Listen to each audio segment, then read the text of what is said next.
자녀라고 하는 존재는 인생에 있어서 참 특별한 존재입니다. 참 감사한 일은 사람에게 주어진 기본적인 인생 순환, 그러니까 태어나고 나의 양육자를 만나고 그리고 그의 손 안에서 자라고 그리고 누군가를 만나서 새로운 가정을 이루고 또한 그 안에서 하나님께서 우리 삶에 주신 자녀들을 얻게 되고 또한 그 아이들을 기르게 되는 것, 그런 가장 삶에 있어서 그 기본적인 순환들이 어찌 보면 가장 크게 하나님이 어떠한 분이신지를 알 수 있게 해주는 하나의 중요한 하나님의 마음을 배울 수 있게 하는 표지가 되는 것 같습니다. 자녀라고 하는 존재는 세상 어떤 존재와도 비교할 수 없는 특별한 존재이죠. 한편으로는 나의 분신과도 같고 가장 자연스럽게 어떤 사람도 그런 존재는 없잖아요. 내 생명보다 가장 더 중요하게 여겨지는 존재는 없는데 자연스럽게 내 생명보다 더 중요한 존재로 여겨지죠. 과거에 그 차태현 씨가 나왔었던 헬로고스트라고 하는 영화에서 봤었던 그 하나의 대사가, 그때 결혼도 안 했을 텐데 거기 나왔던 한 대사가 이 자녀라고 하는 존재가 부모의 마음에 어떤 존재인지를 좀 잘 느끼게 해주는 대사가 있었습니다. 거기 보면 이제 암 치료가 필요한, 암에 걸려서 당장 치료가 필요한 상황에 한 여자가 한 명 나오는데요. 근데 이제 자기 뱃속에 아이가 생긴 걸 알게 된 거죠. 굉장히 어렵게 생긴 아이였던 것 같습니다. 그래서 아이를 살리기 위해서 치료를 포기합니다. 그리고 그 나중에 자기 아내가 이런 병에 걸렸는지 몰랐었던 남편이 그 사실을 알게 되고 그러지 말자, 치료를 하자라고 했는데 그 여자가 그런 말을 하더라고요. 우리는 늙어가는 거지만 이 아이는 자라가는 거잖아. 자녀란 그런 존재인 것 같습니다. 자기 사랑밖에 모르는 게 인간인데 그런 타락한 인간에게 있어서도 자기 자신보다 더욱 나인 존재, 나보다 더 나와 같은 존재인 거죠. 나를 대변하고 내 인생을 대표하고 내가 죽더라도 내 이름을 이어갈 수 있는 존재, 그게 자녀인 것 같습니다. 그래서 대부분의 부모는 자녀의 양육에 자신의 삶을, 요즘 애들 말 표현으로 갈아서 넣는다 그러죠. 인생을 갈아서 넣습니다. 이 과정에서 타락한 인간인지라 오류나는 부분들도 많이 생기죠. 대표적으로 내가 못 이룬 꿈을 자녀에게 요구한다거나 내가 원하는 삶을 자녀에게 강요하는 경우들도 생깁니다. 다 너 잘 되라고 이렇게 하는 거야 라는 말을 하기도 하죠. 실제로도 부모 입장에서 진짜 자녀가 잘 되기 바라는 마음에서 하는 일이기도 하지만 많은 경우 거기에 섞인 욕심과 강요 속에서 서로가 불행해지는 경우도 많습니다. 이게 어쩔 수가 없죠. 인간 부모는 사랑하는 마음은 진심이고 넘쳐나긴 하지만 자녀를 위한 완전한 최선이 무엇인지는 사실 모릅니다. 이것이 어찌 보면 인간 부모로서의 안타까운 한계죠. 근데 그런 면에 있어서, 그런 한계에 있어서 전혀 한계가 없는 분이 한 분 계십니다. 오늘 본문에서 우리 하나님은 시온이라, 예루살렘이라 부르는 자기 백성을 향한 당신의 그 마음을 보여주고 있습니다. 하나님은 시온을 향해서 나의 신부로 부르십니다. 그리고 그 전반적인 맥락을 살펴보면 그 맥락 안에서 이 시온을, 이 예루살렘을, 자기 백성을 자녀로서 여기시는구나 라고 하는 부모로서의 마음을 비치십니다. 1절에서 3절의 내용을 보면요, 정말로 현실 부모가 자기 자녀를 향해 가질 법한 그런 마음이 나타납니다. 우리 3절만 한번 같이 읽어보도록 하겠습니다. 3절입니다. 시작. 너는 또 여호와의 손에 아름다운 관, 내 하나님의 손에 왕관이 될 것이라. 자녀라는 존재가 어떻습니까? 점점 드라마나 그런 데만 봐도 좀 느끼게 됩니다. 내가 자라는 것, 자녀가 생겨나면 내가 잘하는 것, 내가 무언가를 이룬 것보다 내 자녀가 무언가를 이룬 것, 자녀가 무언가를 해내고 있는 것, 그런 것이 더 자랑이 되고 기쁨이 되죠. 마치 자녀라는 존재가 부모의 영광이 되듯이 시온이, 예루살렘이, 하나님의 백성이 하나님의 왕되심을 드러내는 왕관과 같이 될 것이라고 이야기합니다. 하나님은 그 본인 그 자체로, 누가 따로 수식해주지 않고 표현해주지 않아도 하나님 그 자체로 왕이시고 전능하신 존재입니다. 그럼에도 불구하고 자신의 영광, 자신이 어떠한 존재인지를 자신의 백성을 통해 드러내기를 원하시는 것입니다. 사실 창세 때부터 하나님의 이런 방식, 이런 마음은 변한 적이 없습니다. 하나님은 온 세상을 지으시고 그 모든 것을 창조주로부터 온 우주의 찬양을 받으시기 합당합니다. 그런데 놀랍게도 그 창조의 절정, 그 창조하심의 절정에 하나님과 온 피조 세계 사이에 있는 존재를 창조하십니다. 마치 그 중간 관리자 같은 존재를 만드신 거죠. 그리고 놀랍게도 본인 홀로 다 창조하셨고 그 모든 영광이 본인에게 있음에도 불구하고 그 통치의 권한을 그에게 나누십니다. 그는 하나님의 형상으로 지어졌고 마치 하나님처럼 피조 세계를 누릴 수 있는 권한, 마치 창조주가 그러하듯이 누릴 수 있는 권한을 지녔고 지배자의 상징이라고 할 수 있는 그러한 일들도 맡기시죠. 뭐냐? 이름을 지어주는 일까지도 합니다. 그 존재가 누구입니까? 바로 사람입니다. 피조 세계는 그 존재를 통해서, 그 사람이라고 하는 존재를 통해서 하나님의 형상을 보게 됩니다. 그 존재, 사람의 다스림이 하나님의 형상을 닮았었던 그 시기에 그때의 세상은 에덴이었습니다. 즉 기쁨의 동산이었습니다. 하지만 그 방식, 하나님이 하시려고 했었던 그 방식은 굉장히 큰 리스크를 가지고 있었습니다. 하나님은 자신의 형상으로 창조된 그 존재를 자유로운 존재로 지으셨어요. 애초에 자유롭지 못하다면 하나님의 형상이라고 할 수도 없었겠죠. 그래서 그 존재는 놀랍게도 자신을 창조한 하나님마저도 거부할 수 있는 자유를 지니고 있었습니다. 그리고 우리가 아는 대로 그 존재는 책임지지도 못할 그 자유를 남발하는 바람에 하나님의 영광을 완벽하게 가려버리는 하나님 이름에 먹칠하는 존재가 되어버렸습니다. 사고치는 자녀를 어떻게 해야 할까요? 사고치고 다니는 자녀를 어떻게 해야 할까요? 내 얼굴과 이름에 먹칠을 하는 자녀를 혹시 경험해 보신 적이 있으십니까?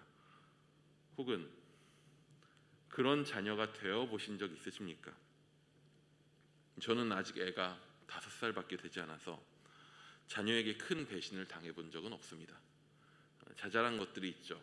내가 사준 간식인데 지가 지 거라고 지 혼자 다 먹을 때, 아빠도 좀 주지 않을래? 그런데 지 거라고 안 줄 때, 가끔 치사하다, 그 정도 느낍니다. 그 정도 배신에 제가 마음이 무너져 내리거나 상처 입을 때는 있습니다.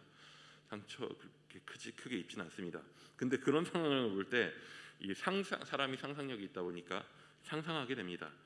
얘가 나중에 커서, 사실 멀지도 않았죠. 5살이면 10년 내로 사춘기가 오잖아요. 사춘기가 와서 이 아빠와 대화하기를 멀리하고, 딸들이 더 그런다고 하던데 집 방문을 닫아버리는 날이 오면 어떨까?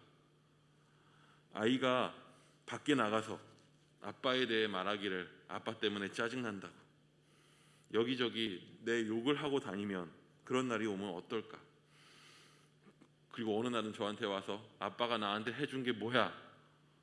라고 하면서 나를 비난하면 나는 어떻게 해야 하나? 그런 상상을 하게 됩니다. 5살짜리 애를 보면서 참 별 상상을 다 한다라고 생각하실 수도 있지만 저는 사실 그게 약간 무섭습니다. 그럴 때 얼마나 속상할까? 얼마나 상처될까? 내가 예전에 그랬던 걸 후회하게 됩니다. 한편으론 또 그런 생각이 듭니다. 제가 나한테 그런 상처를 주면, 제가 나를 그렇게 괴롭게 하면, 제가 나를 배신하면, 그런 상황이 온다고 해서 과연 내가 저 아이를 포기하거나 버릴 수가 있을까? 남이 되기를 선택할 수 있을까? 물론 청소년기에 저한테 와가지고 그 정도의 말을 한다고 아이를 버리거나 하는 부모는 흔치 않죠. 근데 더 큰 일들을 벌인다면, 더 큰 배신을 한다면, 더 큰 상처를 준다면 내가 저 아이를 포기하거나 버릴 수 있을까? 남이 되기를 선택할 수 있을까? 가끔 드라마 같은 데서 보면 호적을 파버린다거나 하는 말들이 나오기도 합니다. 근데 저는 그게 어려울 것 같습니다. 나에게 큰 상처를 주고 나에게 실제로 큰 피해도 주고 내 얼굴에 먹칠을 하는 그런 자녀일지라도 그 자녀를 포기한다라는 것은 불가능할 것 같습니다. 또 모르죠, 그때가 되면. 시온 또는 예루살렘이라는 이름으로 대표되는 이스라엘은 하나님에게 있어서는 자기 백성이었습니다. 아니, 사실 백성이라고 하는 말로는 부족합니다. 그들은 타락한 인간 세상과 열방의 민족들 안에서 하나님께서 직접 부르시고 구원한 백성으로서 그 하나님의 영광을 그 세상 속에 드러내야 할 존재였습니다. 처음 창조되었던 그 사람, 그 아담이 실패했었던 그 역할을 이어서 하는 존재가 이스라엘이었습니다. 그리고 우리가 아는 바와 같이 그 이스라엘이라고 하는 존재 또한 제대로 실패합니다. 마치 처음 사람이었던 아담이 그랬듯이 그들도 실패합니다. 어땠습니까? 그들은 하나님 대신에 이방의 우상들을 자기 부모인 양 섬겼습니다. 하나님을 배신합니다. 하나님의 마음과 뜻이 담긴 율법을 오늘의 삶 가운데서 살아내는 데 있어서 포기하고 실패했습니다. 첫사람이었었던 아담이 그 역할, 자신에게 주어졌던 역할을 실패했을 때 어떻게 됩니까? 그는 에덴에서 쫓겨났습니다. 땅에서, 하나님이 주신 그 땅에서 쫓겨났습니다. 이스라엘도 마찬가지였습니다. 그들은 하나님이 그들에게 선물하셨던 그 땅에서 쫓겨납니다. 그들의 모습을 보고 열방이 이야기할 것입니다. 조롱할 것입니다. 그들의 신이라 하는 하나님이 실패했다라고 조롱할 것입니다. 혹은 하나님이란 존재가 자기 백성을 버렸다 조롱할 것입니다. 어떤 이야기가 되었든 하나님의 백성인 이스라엘은 하나님의 이름에 먹칠했습니다. 그들은 하나님의 백성으로 불릴 자격이 없었고 어찌 보면 그들이 버려지는 것이 당연했습니다. 제가 하나님이었으면, 내가 하나님이었으면 그런 백성쯤은 진작에 버렸을 것입니다. 당대에 잘 나가는 백성들, 괜찮은 민족들이 얼마나 많았겠습니까? 이스라엘 버리고 다시 다른 민족을 불러다가 내 백성 삼으면 됩니다. 하나님의 이름에 합당한 그 정도의 백성을 어디선가 불러오면 됩니다. 하나님은 얼마든지 그래도 될 자리에 있는 분 아닙니까? 온 세상을 지으셨기에 온 민족에 대한 권리를 그분이 갖고 계시지 않습니까? 근데 오늘 본문은 그와는 전혀 반대되는 선택을 하시는 하나님을 우리에게 보여줍니다. 하나님은 어떻게 하십니까? 실패한, 자신을 배신한, 자기 이름을 먹칠한 자기 백성을 다시 부르십니다. 그리고는 그들을 내 영광으로 삼겠다고, 그들을 통해 내 영광을 드러나겠다고, 그들을 내 손의 왕관이 되게 하겠다고 하십니다. 이전에 그들은 버림받은 자들로 불렸습니다. 그들은 이전에 버림받은 여인으로 불렸습니다. 그들의 실패로 인해서, 그들의 잘못으로 인해서 버려진 존재처럼 이방에 팔려갔습니다. 하지만 하나님은 그들이 다시 헵시바 혹은 뿔라라 불릴 것이라고 말합니다. 즉 사랑하는 나의 임, 나의 아내라고 하나님이 그들을 지칭한 것입니다. 그들의 신분이 완전하게 바뀌게 될 것이라고 이야기하십니다. 사실 그런 실패한 백성들, 그 잘못 많고 문제 많이 일으키는 존재들을 품고 있는 것, 관계하고 있는 것 자체가 어떻게 보면 그 실패와 잘못에 대한 책임을 함께 안고 가야 하는 일입니다. 요즘에 많이 쓰는 단어 중에 하나가 손절이라는 말 많이 쓰죠. 관계를 빨리 끊어버리는 거.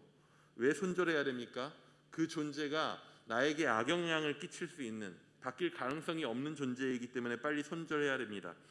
그렇지 않으면, 그런 존재와 손절하지 않으면 그 잘못의 책임이 나에게도 오게 됩니다. 근데 하나님은 어떻게 하십니까? 그들의 잘못의 책임이 있음에도 불구하고 여전히 그들을 품고 함께하기 원하십니다.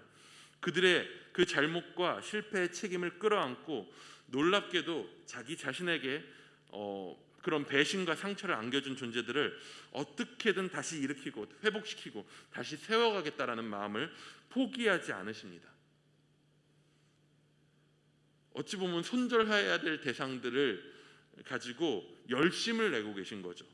그래서 결국 그가 어떻게 불리게 될 것이라고 합니까? 그 백성을 어떻게 만들겠다고 하십니까? 우리 12절입니다. 12절 말씀 한번 같이 보도록 하겠습니다. 12절입니다. 시작. 사람들이 너를 일컬어 거룩한 백성이라 여호와께서 구속하신 자라 하겠고 또 너를 일컬어 찾은 받은 자요 버림받지 아니한 성읍이라 하리라. 이러한 약속을 보면 이렇게 생각하지 않을 수가 없습니다. 하나님에게 있어서 이스라엘은 어떤 존재인가?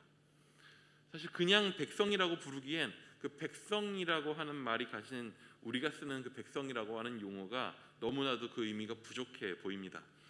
세상 역사 속에서 통치자에게 있어서 백성이라는 존재는 그저 보통 통치자를 위해서 사용되어지는 존재였습니다. 필요에 따라 사용하기도 하고 버릴 수도 있는 존재였죠. 그런데 하나님은 자기 백성이 자신을 배신하고 자신의 이름에 먹칠하고 있는 가운데서도 그 백성을 놓지 않습니다. 버려야 할 때인데 품습니다. 도리어 더더욱 그들을 향한 자신의 열정과 열심을 불태우십니다. 반드시 그들을 회복시킬 것이고 반드시 그들을 통해 자신의 영광을 드러낼 것입니다. 이스라엘은 하나님에게 있어서 딸이었고 아들이었습니다. 포기할 수 없는 존재였습니다. 한편으로는 하나님의 열심이 그런 말씀들이 실제로 있으니까요. 하나님의 열심이 그저 자기 영광을 위한 일처럼 보이기도 합니다. 많은 인간 부모들이 실수하듯이 자녀를 통해 자신의 이름을 내려고 하는 그런 모습처럼 보이기도 합니다. 하지만 사실 이 관계는 좀 다릅니다. 왜냐하면 인간 자녀는 자신의 부모에게 어떠한 업적을 통해서 영광을 돌릴 수 있을지 몰라도 장담하는데 우리는 하나님께 어떠한 영광도 돌릴 수 없는 존재이기 때문입니다. 사람은 하나님께 영광 돌릴 수 없습니다. 마치 이스라엘이 끊임없이 실패했듯이 우리는 하나님 앞에 영광 돌릴 수 있는 존재가 아닙니다. 정확히 말하면 우리의 수고와 노력, 애씀은 하나님께 어떠한 영광도 되지 못합니다.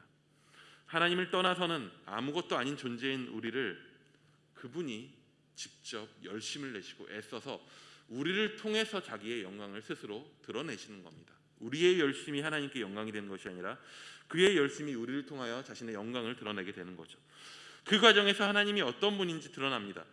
성공한 자들을 모아서 자기 전리품 삼는 분이 아닙니다. 그들을 통해서 자신의 영광 삼는 분이 아닙니다. 도리어 실패하고 넘어지고 포기해야 되고 손절해야 되는 존재들을 끝까지 포기하지 않고 자신의 자녀들을 사랑하시되 끝까지 사랑하셔서 그들이 주는 모든 상처와 고통까지도 안고 가시는 분, 그렇게 해서라도 자신의 백성을 포기하지 않는 분, 백성을 도구가 아닌 자녀로 삼으시는 분, 하나님의 이러한 포기하지 않는 열심이 실패한 우리를 통해서 도리어 하나님이 그러한 분이시라고 하는, 하나님이 어떤 분이신지 보여주시는 그 영광을 드러내시는 거죠. 이 이야기가, 이스라엘을 향한 이 이야기가, 아담을 향한 이 이야기가 오늘 그들을 향한 이야기뿐이 아님을 우리는 압니다. 하나님은 죄인된 우리, 오늘 우리를 향하여서도 그 사랑을 여전히 베푸십니다. 그리고 오늘도 실패하고 넘어지는 우리를 향해 그 사랑을 포기하지 않습니다. 하나님께 영광된 삶을 우리가 살아내고 있습니까? 장담하지 못하겠습니다. 제가 하는 선택과 내가 하는 모든 수고가 하나님 앞에 신뢰가 될지언정 영광이 되는지는 잘 모르겠습니다. 하지만 놀랍게도 그 실패하고 넘어지고 실수한 그 자리 가운데 그분이 찾아오셔서 나를 포기하지 않으시는 하나님을 바라볼 때, 여전히 하나님은 사랑이 넘치시는 분이시구나, 우리 하나님은 저런 놀라우신 왕이시지 라는 것들을 느끼게 됩니다.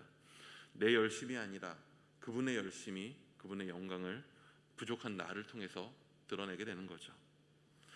무엇이 하나님께 영광 돌리는 길입니까? 그의 사랑을 인정하는 것입니다.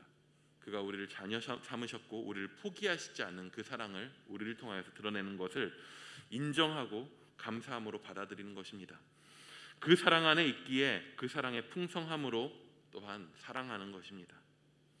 하나님은 우리를 거룩한 백성으로, 구속하신 백성으로 삼으셨습니다. 하나님이 우리를 구원하신 그 일이 하나님께 영광입니다. 부족한 우리가 그분과 함께 살아가는 그것이, 그분이 우리를 긍휼히 바라보시는 그것이 그분께 영광입니다. 잃었던 우리를 그분이 되찾으셨습니다. 그 하나님의 열정과 열심 앞에 우리가 겸손함으로, 기쁨으로, 감사함으로 그와 동행하는 그러한 주의 성도, 주의 백성, 주의 자녀 될 수 있기를 축원합니다.